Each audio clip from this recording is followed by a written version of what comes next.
स्वागत है। तो फ्रेंड, हम देखने जा रहे हैं video the mega star Salman Khan के ऊपर। तो है Salman Khan the sultan of blockbuster in back to role Bollywood. Sikandar, Tiger, vs Pathaan, जैसे ये न्यू जो अपकमिंग मूवीज आने वाले हैं उसको भी लेकर होगा, क्योंकि वो उनका मतलब कम बैक इस तरह से होगा। तो ये उससे रिलेटेड होने वाली वीडियो काफी इंटरेस्टिंग वीडियो है। तो जल्द से इसको स्टार्ट करते हैं, देखते हैं। My name is Saad Khan, my name is Ira Khan, my name is Nafisa Khan, my name is Alia Khan. मैंने पहलवानी जरूर छोड़ी है पर लड़ना नहीं भूला। तुम्हें तब तक कोई नहीं हरा सकता सुल्तान, जब तक तुम अपने आप से न हार जाओ। साउथ फिल्म इंडस्ट्री में स्टार सिर्फ एक फिल्म स्टार नहीं माने जाते, बल्कि उनके मंदिर बनाए जाते हैं, बड़े बड़े कटआउट्स लगाए जाते हैं। फैंस अपने स्टार के एक बार बुलाने पर सब काम छोड़ के उनके इवेंट में पहुंच जाते हैं। कई सारे ओजी फैंस अपने स्टार्स के नाम पर वेलफेयर ऑर्गेनाइजेशन और चैरिटी तक करते हैं। इवन कुछ सन की फैंस तो अपने फेवरेट स्टार की फिल्म न देख पाने पर अपनी जीवन लीला तक समाप्त कर लेते हैं। मतलब अभी आप सोच रहे होंगे कि सलमान की वीडियो में मैं साउथ स्टार्स के फैंडम का गुणगान क्यों कर रहा हूँ। नहीं, ये कोई क्लिकबेट वीडियो नहीं है और ना ही हम किसी साउथ स्टार को ऊंचा दिखाना चाहते हैं। बल्कि अभी जो भी चीजें मैंने साउथ स्टार्स के बारे में बताई, आज बॉलीवुड का शायद ही कोई एक्टर होगा जिसका स्टारडम ऐसा रहा हो, एक्सेप्ट सलमान खान को छोड़ के। इवन ग्लोबल सुपरस्टार एसआरके के मिलियंस ऑफ फैंस भी उनके 2016 से 2018 के बीच आई फिल्में जैसे फैन, हैरी मेट सेजल और जीरो को थिएटर में जाकर देखना तो छोड़ो, इन फिल्मों के सपोर्ट में एक सोशल मीडिया पोस्ट तक नहीं किए। वहीं इसी टाइम पर आई रेस 3, दबंग 3 और किसी का भाई किसी का दुश्मन जैसी बेसिर पैर की फिल्में भी 200 से 300 करोड़ छाप के गई। He's a very close friend of mine, and I think what he's doing now is fantastic. I feel very happy for him. I always tell him, like I keep telling him, you don't need stories and all that. You just your charisma is enough. He's a true superstar. क्यों आमिर के एक intolerant India वाले statement पे आमिर की जो सुताई हुई वो आज भी चालू है। खिलाड़ी कुमार के गुटखा प्रमोशन के बाद आज तक लोग उनकी वोट लगा रहे हैं, लेकिन सलमान की इतनी सारी कंट्रोवर्सीज जिस पर हमें एक सीरीज तक बनानी पड़ी, फिर भी उनका स्टारडम कभी कम क्यों नहीं हुआ। बॉलीवुड के ऑलमोस्ट हर स्टार ने अपना डाउनफॉल देखा, लेकिन सलमान ने ऐसा क्या किया कि लोगों ने ओटीटी और टेलीग्राम के जमाने में भी पैसे खर्च करके थिएटर में जाकर उनकी थर्ड क्लास फिल्मों को भी सपोर्ट किया, और आखिर ऐसा स्टारडम उन्होंने क्रिएट कैसे किया। और इसके अलावा हम ये भी जानेंगे कि क्यों सलमान का कमबैक एक बिगेस्ट एवर कमबैक होने वाला है, जो कि एसआरके, प्रभास, कमल हसन के कमबैक को भी बीट कर देगा। और ऐसी कौन कौन सी अपकमिंग फिल्मों के प्रोजेक्ट सलमान ने साइन किए, हम इस पर भी इस वीडियो में डिटेल में बात करेंगे। पहले आप सलमान के हेटर हो या फैन, ये इंपॉर्टेंट नहीं है, बल्कि इंपॉर्टेंट ये है कि कैसे ये कमबैक सारे पुराने रिकॉर्ड्स के परखच्चे उड़ा देने वाली है। तुम्हारा लड़का ये इम्पोर्टेंट नहीं है, हमारा लड़का है ये इम्पोर्टेंट।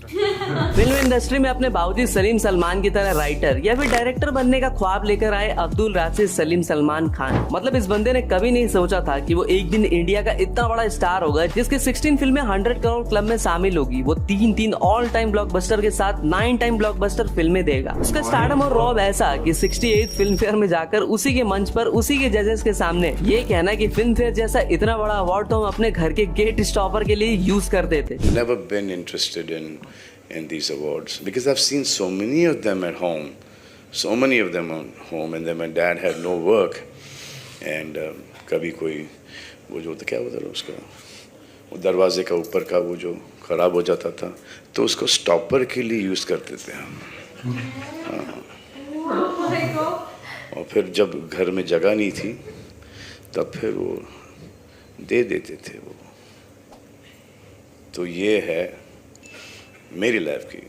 तो ये मजनू भाई ये पेंटिंग बिके ना बिके, लेकिन सलमान की चारकोल वाली पेंटिंग भी $3 लाख यानी 2.5 करोड़ में बिकती है। लेकिन सलमान को अपने स्टारडम के लिए ये कहना कि मैं कोई स्टार नहीं, मैं तो आज भी 550 रुपए की टी शर्ट और जीन्स पहन के निकल जाता हूँ। मेरा स्टारडम तो लेजेंडरी राजेश खन्ना के स्टारडम के 10% के भी बराबर नहीं है। एक परफेक्ट बेटा, भाई, दोस्त का एग्जाम्पल सेट करने वाले सलमान की इस वीडियो को भी हमने 2 पार्ट्स में सेग्रीगेट किया है, जिसमें हम सीक्रेट ऑफ सलमान खान से स्टारडम के अलावा सलमान खान ने इतने मैसिव स्टारडम को अचीव कैसे किया और क्यों उनका कमबैक एक बिगेस्ट एवर कमबैक होगा और उनकी अपकमिंग प्रोजेक्ट्स इतनी खास क्यों है, सब बताएंगे। सलमान के स्टारडम पर बात करने से पहले ही आपको बता दें कि सलमान आज एक एक्टर है ही नहीं, बल्कि वो एक स्टार है, and there is a huge difference between a star and an actor. जैसा कि मनोज बाजपेयी जी ने भी कहा था कि एक एक्टर को हमेशा उसकी एक्टिंग स्किल्स के बेसिस पर पब्लिक जज करती है, उसके पिछले परफॉर्मेंस को कंपेयर किया जाता है। तो वही जब थिएटर में एक सुपरस्टार की एंट्री होती है तो तालियां बजती हैं, लोग सीटियां बजाते हैं। उसे कोई उसकी एक्टिंग से जज नहीं करता, बल्कि उसके larger than life character in सब पर भारी पड़ते हैं। और खुद सलमान के भाई सोहेल ने भी कहा था कि मुझे लगता है कि सलमान खान ने एक्टिंग करना बहुत पहले ही छोड़ दिया है। ये क्या बात कर रहे हैं यार? बल्कि वो स्क्रिप्ट की डिमांड और सिचुएशन के अकॉर्डिंग बस रिएक्ट करते हैं। इवन सलमान ने खुद भी कन्फेस किया था कि there is no actor in me at all. Salman Khan के स्टारडम की अगर बात की जाए तो इसकी शुरुआत हुई 90s में, जब उन्होंने मैंने प्यार किया, सनम, बेवफा और साजन जैसी फिल्में दी। इसके बाद हम आपके हैं कौन जैसी फैमिली फिल्मों ने उन्हें भारत के अर्बन से लेकर रूरल, मतलब सलमान की इन्हीं फिल्मों ने उन्हें गाँव, छोटे छोटे शहरों, कस्बों तक पहुंचाया। हम आपके हैं कौन जैसी फिल्में 200 दिनों से ज्यादा तक थिएटर्स में लगी रही। फिल्म इंडस्ट्री से सिर्फ 10 लाख कमाने का ख्वाब देखने वाला एक 24-25 साल का यंग स्टार को इतनी पॉपुलैरिटी मिली जो उसने सपने में भी नहीं सोची थी। लेकिन इसके बाद उन्हें बीवी नंबर 1, हम साथ साथ है जैसी फिल्मों में जो कैरेक्टर मिला वो कहीं ना कहीं एक चॉकलेटी बॉय वाला कैरेक्टर ही था। लेकिन पहली बार सलमान को उनके रियल लाइफ को रियल लाइफ में पोर्ट्रे करने वाली फिल्म मिली तेरे नाम। और इसी के बाद सलमान ने यंगस्टर्स में भी अपनी अच्छी खासी फैन फॉलोइंग क्रिएट की। मतलब अभी की आई एनिमल कबीर सिंह को कच्चा चबाकर डकार भी ना मारे अपना राधे, इस तरह के बैड एस कैरेक्टर को प्ले करने के बाद 2005 से 2008 तक सलमान ने बैक टू बैक 8 फ्लॉप फिल्में दी, जिसमें जाने मन, सलामे इश्क, युवराज, गॉड टू सी ग्रेट हो जैसी फिल्में भी शामिल थी। दैनिक जागरण की एक रिपोर्ट के अकॉर्डिंग एक बार जुहू के एक रेस्टोरेंट में सलमान को फ्लॉप एक्टर बोलकर बेइज्जत तक किया गया। दरअसल सलमान के दोस्त नसीर ने बताया कि 90s का टाइम था और एक रात जब हम जुहू के एक रेस्टोरेंट में बैठकर डिनर कर रहे थे तो वहाँ 2-4 लड़के सलमान का ऑटोग्राफ लेने की बात करने लगे। तभी उनमें से एक ने कहा कि चल चल क्या तुम लोग फ्लॉप एक्टर की ऑटोग्राफ लेने में लगे हो। बहुत तकलीफ हो रही है भगवान। इसके बाद ऑफ स्क्रीन सलमान जो भी रहे हो, लेकिन ऑन स्क्रीन उन्होंने सुल्तान, बजरंगी भाईजान जैसी फिल्मों के लार्जर देन लाइफ कैरेक्टर को प्ले किया। तो वही वांटेड, दबंग और एक था टाइगर जैसी एक्शन ओरिएंटेड रोल्स और बैड एस इमेज से मेल ऑडियंस में उन्होंने भी अपनी अच्छी पकड़ बनाई। सलमान को symbol of masculinity and power तक बुलाया जाने लगा। 3 things no one knows about you. I'm a great guy, great guy, great guy. और कबीर खान ने भी सलमान के स्टारडम को लेकर एक जबरदस्त बात बताई। Salman is the carrier of the story of Bajrangi भाईजान। मैं ये नहीं कह रहा हूँ कि सलमान के बिना बजरंगी भाईजान सक्सेसफुल नहीं होती, वो बहुत खूबसूरत कहानी है और वो सक्सेसफुल होती, लोग उसको देखते, लेकिन would it become the monster hit of our industry that it is today without Salman? और कहीं ना कहीं इस तरह का कैरेक्टर जो कि बाहर से एक नंबर का हरामी है लेकिन अंदर से उतना ही नरम दिल, फिर चाहे गरीबों के मसीहा चुलबुल पांडे हो या फिर अपना अंडर कवर एजेंट राधे। एक बार जो मैंने कमिटमेंट कर दी उसके बाद तो मैं खुद की भी नहीं सुनता। सलमान के अनब्रेकेबल स्टारडम का एक और बहुत बड़ा सीक्रेट जो था वो थी उनकी न्यूडिटी किसिंग सीन्स फ्री फिल्में। मतलब आपने भी सलमान की फिल्म को पापा के साथ देखते हुए कभी भी किसिंग या लव मेकिंग सीन्स की वजह से ऑकवर्ड फील नहीं किए होंगे और इसकी वजह से आपको कभी चैनल चेंज नहीं करना पड़ा होगा। और बस यही फैमिली ऑडियंस को टारगेट करने वाली बात was another reason for his back to back blockbusters. और इसके बाद ही वो इंडिया के सबसे बड़े बैंकेबल स्टार भी बने। और इस तरह के गरीबों के मसीहा वाला कैरेक्टर को प्ले करना उनकी रियल इमेज को भी सुधारने में उनकी बहुत मदद की। रीमेक्स का नाम सुनते ही जहां आज पब्लिक नाक सिकोड़ लेती है और सबकी हथेलियों में गुड़गुड़ गुड़गुड़ होने लगता है, तो वहीं सलमान की Wanted, Ready, No Entry, Bodyguard सब की सब रीमेक फिल्में थी।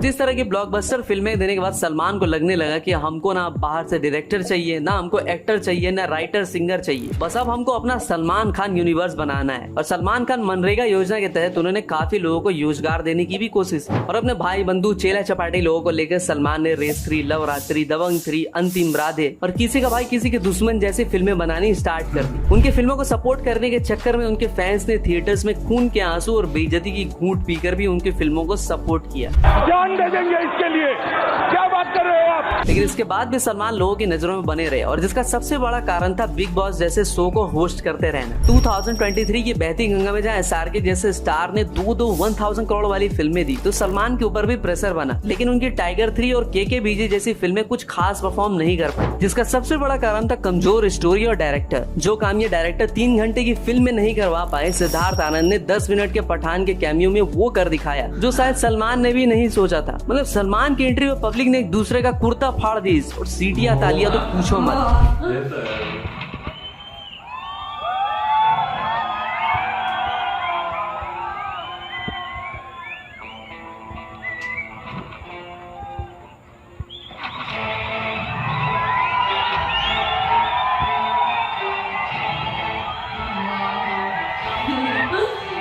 तो अब आपको सलमान खान के कमबैक और उनकी अपकमिंग प्रोजेक्ट्स के बारे में बताते हैं। एक बात अच्छे है, सलमान खान को भी समझ में आ गई कि भैया सलमान खान यूनिवर्स और रोजगार योजना को बंद करके अब फिर से एक बार न्यू स्टोरी, बेहतरीन राइटर और डायरेक्टर का हाथ पकड़ना ही पड़ेगा, वरना पब्लिक रेस 3 और किसी का भाई किसी के दुश्मन जैसी फिल्मों को ज्यादा दिन बर्दाश्त नहीं कर पाएगी। अब जैसा कि आपको पता ही है कि सुपरस्टार्स को अक्सर पब्लिक उनके बॉक्स ऑफिस कलेक्शन के मापदंड पर जज करती है और उसी के बेसिस पे बताती है कि वो स्टार कितना पानी में। तो जहाँ 2023 में पठान और जवान जैसी फिल्मों ने 1000 करोड़ का आंकड़ा क्रॉस किया, तो वहीं आज से 9 साल पहले यानी 2015 में ही आई बजरंगी भाईजान ने 918 करोड़ का कलेक्शन किया था, जो कि आज के टाइम के अकॉर्डिंग 1500 करोड़ प्लस का कलेक्शन होगा। जलवा है हमारा। तो चलिए डिटेल में जानते हैं कौन से होंगे वो प्रोजेक्ट जो सलमान खान का पूरे इंडियन सिनेमा में एक ग्रैंड कमबैक करवा देगी। नंबर 1, सिकंदर। ईद पर चांद निकले ना निकले, लेकिन पब्लिक हमेशा सलमान की फिल्मों का निकलने का वेट जरूर करती है। हाँ, इस ईद पर दिवाली मनाने का मौका अक्षय कुमार को भी मिला, लेकिन उन्होंने BMCM लाकर MCBC कर दी और सुनने में ये भी आया कि BMCM के प्रोड्यूसर की चड्डी बनियान तक बिक गई और बेचारे को अपनी जमीन बेचकर डेट चुकाना पड़ा। जो भी हो, 2025 की ईद पर फिर से सलमान एक मच एंटिसिपेटेड फिल्म ला रहे हैं, सिकंदर, जिसे कोई और नहीं बल्कि AR मुर्गादोसी डायरेक्ट करेंगे।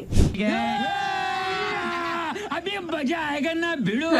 हाँ, ये वही डायरेक्टर है जिसने थलापति को थुपाकी, आमिर को गजनी और अक्षय को हॉलीडे जैसी फिल्में दी हैं। यही नहीं, आमिर खान ने तो उनके बारे में एक शॉकिंग बात भी बताई। मुर्गदास डायरेक्टर है गजनी का, लेकिन जब वो एंटर हुआ मुझसे फर्स्ट टाइम मिलने, तो वो आया और ऐसे बैठ रहा था, ऐसे ही सिटिंग लाइक दिस, और उसमें एक बहुत कमाल की क्वालिटी है, उसका फिल्टर नहीं है। तो आप उसको कोई भी चीज बोलो, अगर उसको आइडिया अच्छा नहीं लगा तो उसका कोई फिल्टर नहीं है। No sir, very bad sir, very bad. Salman को हमेशा से एक डायरेक्टर ड्रिवन एक्टर बताया गया है। जैसे सुल्तान के टाइम पर अली अब्बास जफर ने सलमान को ऑप्टिमम लेवल पर इस्तेमाल किया, उनसे इतनी मेहनत करवाई कि सलमान के फटके 4 नहीं बल्कि 14 हो गए। और इसलिए सलमान ने ये भी कहा कि सेट से आने के बाद I was walking like a raped women. Sikandar again एक लार्जर देन लाइफ कैरेक्टर वाली फिल्म होगी जिसमें Salman would be a prince, और इसमें सलमान के साथ अपनी रसमलाई रश्मिका जी और सत्यराज एज एन एंटोगनिस्ट यानी विलन का कैरेक्टर प्ले करेंगे। फिल्म को पुर्तगाल और दूसरे कई सारे यूरोपियन कंट्रीज में भी शूट करने का प्लान है और बजरंगी भाईजान की तरह ये फिल्म भी पीसफुल मैसेज देकर जाएगी। फिल्म को 400 करोड़ नेट इंडिया कलेक्शन का टारगेट लेकर बनाया जा रहा है। सलमान के इस मुकद्दर के सिकंदर से सलमान के फैंस को काफी ज्यादा उम्मीद है। बाकी फिल्म कैसा परफॉर्म करेगी ये भगवान को छोड़ के सलमान भी नहीं जानते। Number 2, Tiger versus Pathaan. Spy universe, जिसे YRF वाले इंडिया का सबसे बड़ा यूनिवर्स भी बताते हैं, तो उसकी शुरुआत भी जिस इंसान ने की वो सलमान ही थे। हाँ, ये बात अलग है कि सलमान से पहले टाइगर का ऑफर SRK के पास गया था, लेकिन वो YRF की जब तक है जान करने में बिजी थे, वरना आज टाइगर पठान होता और Pathan tiger.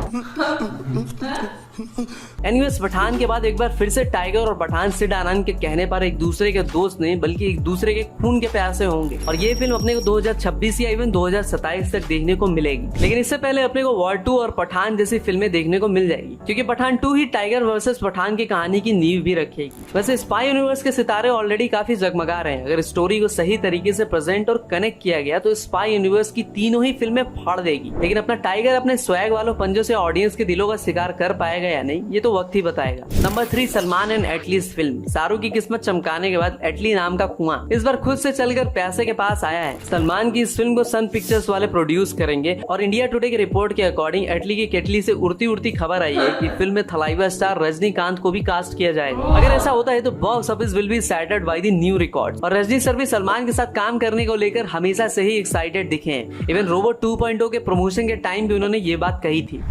You shared screen space with Shahrukh sir in a small sequence in Ravan. You are doing an entire film with Akshay sir. When can we see you and Salman sir together? Or do you plan to do one film?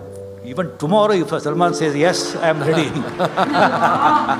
इस film के लिए मैं personally काफी ज्यादा excited हूँ, लेकिन film 2026 से पहले नहीं आने वाली। नंबर 4, पवन पुत्र भाईजान। आज के टाइम पर मार्केट में 2 तरह की ही फिल्में चल रही है, एक अपनी स्क्रिप्चर बेस्ड कंटेंट जैसे हनुमान और कल्कि, या फिर दूसरी तरफ खचाखच काट के रख देने वाली ब्रूटल फिल्में जैसे सालार और एनिमल। अब इसी को देखते हुए सलमान फिर से राजा मौली के ऑलमोस्ट सारी फिल्में लिखने वाले, उन्हीं के बावजूद वी विजेंद्र प्रसाद की विजन पर विश्वास दिखाया है और बजरंगी भाईजान की सीक्वल यानी पवन पुत्र भाईजान की स्टोरी भी वी विजेंद्र प्रसाद ने कंप्लीट कर ली है। लेकिन इस बार फिल्म में करीना कपूर के बजाय पूजा हेगड़े को लेने की बात चल रही है। फिल्म पर जल्दी काम स्टार्ट होने वाला है और ये फिल्म भी अपने को 2026 के मिड तक देखने को मिल जाएगी। वैसे मैं कहूंगा कि इस फिल्म को काफी पहले ही आ जाना चाहिए था, मतलब आज से 9 साल पहले बजरंगी भाईजान आई थी। और शायद ही आपको पता होगा कि वी विजेंद्र प्रसाद ने 2019 में ही सलमान को इसके सीक्वल का आइडिया भी सुनाया था, लेकिन नहीं, हमें तो वही किसी का भाई किसी का दुश्मन और रेस 3 जैसी जानलेवा फिल्में ही करनी है। Number 5, Sandeep Reddy Vanga's film. बॉलीवुड में शाहिद को कबीर सिंह और रणवीर का जानवर जगा देने वाली एनिमल के बाद वांगा इस बार असली जानवर।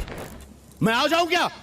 अब की बार सलमान के लिए भी एक फिल्म बना रहे हैं। तो सारे टॉप क्लास डायरेक्टर सलमान के साथ काम करने वाले हैं और बस यही सबसे बड़ा रीजन होने वाला है सलमान के ग्रैंड कमबैक का। सलमान खान ने कह दिया है कि इस बार हम बॉक्स ऑफिस के इतने रिकॉर्ड तोड़ेंगे कि तुम इसमें कमी ढूंढते रह जाओगे कि ट्रोल कहाँ से करे और गरियाए कहाँ से। और वैसे भी वांगा की फिल्में जब भी आती हैं तो फेमिनिस्ट का झूठा झंडा लेकर कूदने वाले कुकुर भी सिसियाने लगते हैं और कुछ पांडु किस्म के नेता लोग बिल से बाहर आकर हाय तौबा करने लगते हैं। वैसे वांगा और सलमान की इस प्रोजेक्ट पर अभी सीक्रेटली काम चल रही है, लेकिन वांगा इससे पहले अपनी डायरेक्शनल कार से अल्लू अर्जुन और प्रभास को ब्लॉकबस्टर के डेस्टिनेशन तक पहुंचाएंगे। उसके बाद ही वो आराम से सलमान के साथ काम करेंगे। और आप इमेजिन कर सकते हो कि जो इंसान शाहिद और रणवीर जैसे चॉकलेटी कैरेक्टर को भी मॉन्स्टर में तब्दील कर सकता है, वो सलमान, जो कि पहले से रील एंड रियल लाइफ दोनों ही जगह दबंग टाइप आदमी है, उनके साथ कैसी फिल्में थिएटर में आएगी। मतलब पूरे इंडिया में दिखेगा संदीप रेड्डी, वांगा और सलमान की फिल्म का भौका। Number 6 the bull. Paramilitary officer Farooq Bulsara की रियल लाइफ स्टोरी पर इस फिल्म को लेकर पहले न्यूज आई थी कि सलमान ने फिल्म से अपने पांव पीछे खींच लिए, लेकिन दरअसल फिल्म की स्टोरी ही मालदीव पर बेस्ड थी। और करंट इंडिया मालदीव कॉन्फ्लिक्ट के बाद करण जौहर और सलमान दोनों को ही लगा कि अगर ऐसे माहौल में हम मालदीव जाएंगे तो पब्लिक बहुत पेलेगी। द बुल दरअसल ऑपरेशन कैक्टस पर बेस्ड एक फिल्म होने वाली है, जिसे पहले ब्लैक टाइगर नाम दिया गया था। फिल्म की स्टोरी तब की है जब मालदीव के ही एक बिजनेसमैन अब्दुल्ला लुत्फी ने वहां की गवर्नमेंट को अपने घेरे में ले लिया था और पूरे कंट्री में उसने श्रीलंका की एक सस्ती टेररिस्ट ऑर्गेनाइजेशन PLOTE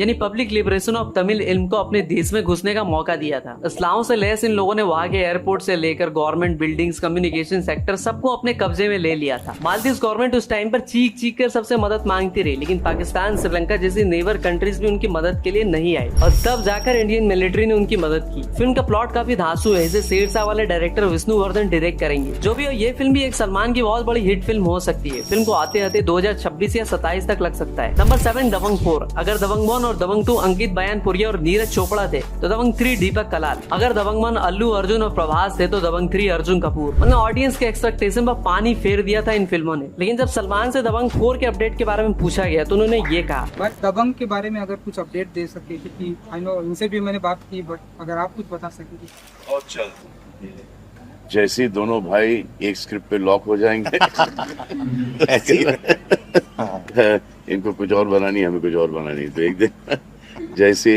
एक स्क्रिप्ट पे लॉक हो जाएंगे उसके बाद दबंग रिलीज हो जाएगी।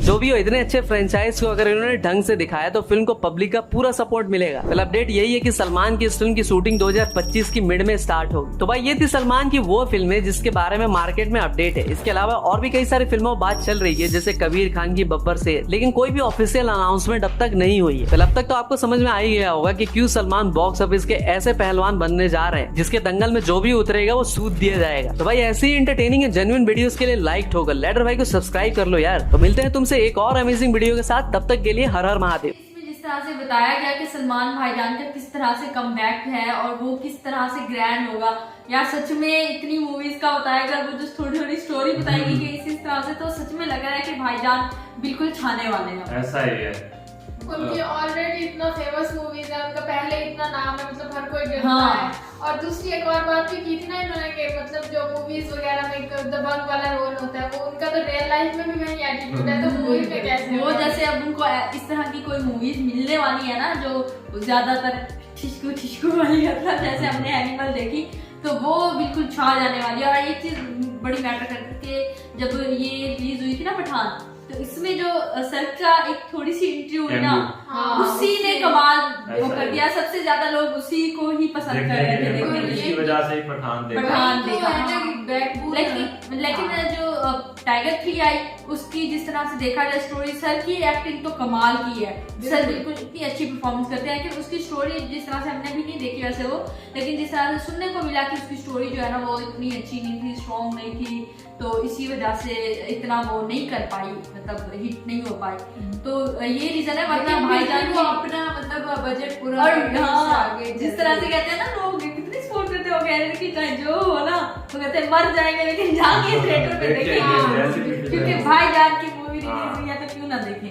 ऐसा ही फैन बड़े पक्के वाले फैन हैं। कोई तो पूरा जो है ना जो थिएटर रूम होता है पूरा जो वो खरीद लेते हैं। हाँ पूरा मतलब एक जो है ना खरीद लेते हैं कि मतलब सलमान खान की मूवी है तो भाई पैसे तो कमाए।